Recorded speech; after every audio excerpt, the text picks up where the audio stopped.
खासकर बीजेपी व कांग्रेस में अब इस मुद्दे पर काफी प्रमुखता से लड़ाई चल रही है कि इन दोनों में से कौन बड़ा हिंदुत्ववादी है। वह हिंदू भक्त हैं तथा पूजा पाठ करने में भी माहिर है, लेकिन इससे ये जरूर स्पष्ट होता है कि हिंदू धर्म को छोड़कर बाकी सभी धर्मों की ये दोनों पार्टियां उपेक्षा कर रही हैं, जो इनका ये कृत्य संविधान की मंशा के विरुद्ध भी है। जबकि बीएसपी सभी धर्मों का एक बराबर सम्मान करती है, क्योंकि अपने देश में अकेले या हिंदू धर्म को मानने वाले लोग ही नहीं रहते हैं, बल्कि मुस्लिम, सिख, ईसाई, पारसी व बौद्ध आदि इन विभिन्न धर्मों को मानने वाले लोग भी रहते हैं। इसलिए इन दोनों पार्टियों को हिंदुओं की तरह ही अन्य सभी धर्मों का व उनके मानने वाले लोगों के हितों का भी बराबर ध्यान रखना चाहिए। यही उचित होगा। इसके साथ साथ हमारी पार्टी का ये भी मानना है कि देश में सभी धर्मों के ऐतिहासिक स्थलों व रिकॉर्ड आदि का भी बराबर सम्मान होना चाहिए, क्योंकि पिछले कुछ समय से धार्मिक द्वेष की भावना से जो अब यह ऐतिहासिक स्थलों व रिकॉर्ड आदि के साथ छेड़छाड़ किया जा रहा है, ये भी ठीक व न्याय संगत नहीं है।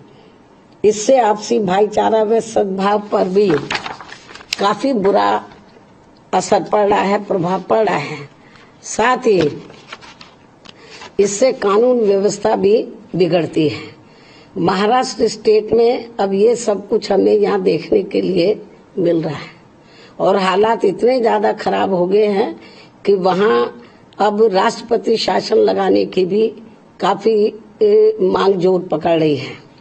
इसके अलावा पूरे देश में वह राजस्थान एवं छत्तीसगढ़ कांग्रेसी शासित राज्य में तथा तेलंगाना स्टेट की सरकार के साथ साथ मध्य प्रदेश में भी बीजेपी की डबल इंजन की सरकार में यहाँ खासकर दलितों, आदिवासियों व अन्य पिछड़े वर्गों का हर स्तर पर हो रहा शोषण तथा यहाँ भी बढ़ रही गरीबी, बेरोजगारी, महंगाई व साथ ही गरीबों, मजदूरों, किसानों, कर्मचारियों एवं अन्य मेहनतकश लोगों का भी हो रहा उत्पीड़न आदि के विरुद्ध, अर्थात इन चारों राज्यों में इस वर्ष हो रहे विधानसभा आम चुनाव में इन जरूरी मुद्दों को लेकर हमारी पार्टी पूरी तैयारी के साथ यहाँ चुनाव में उतर रही है।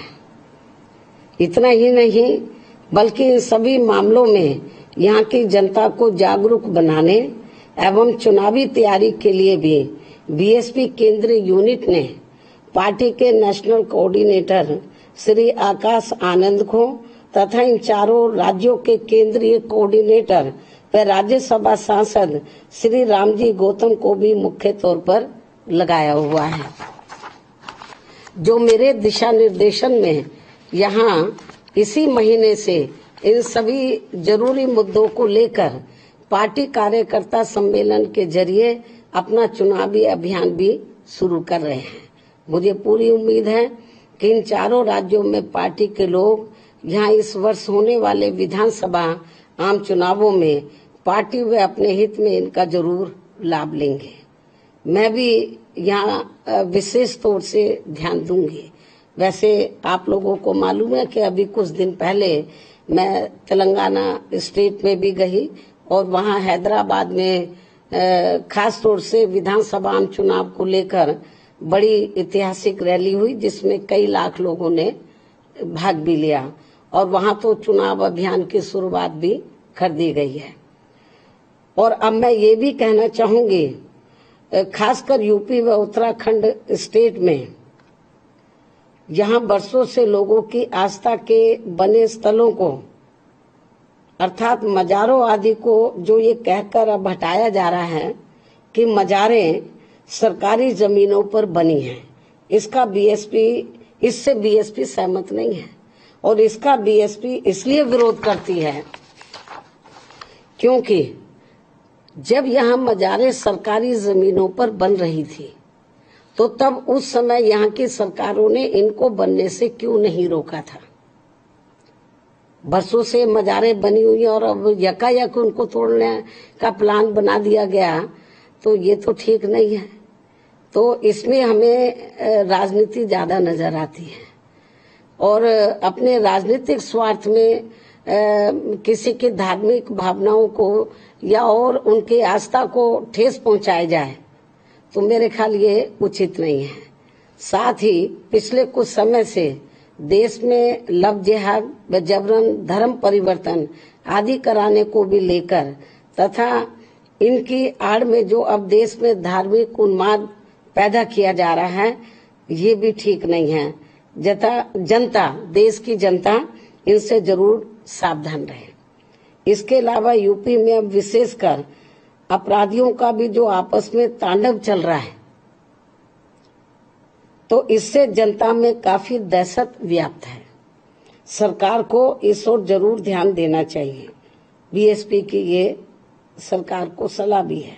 अब मैं अपनी बात यही समाप्त करती हूँ। धन्यवाद।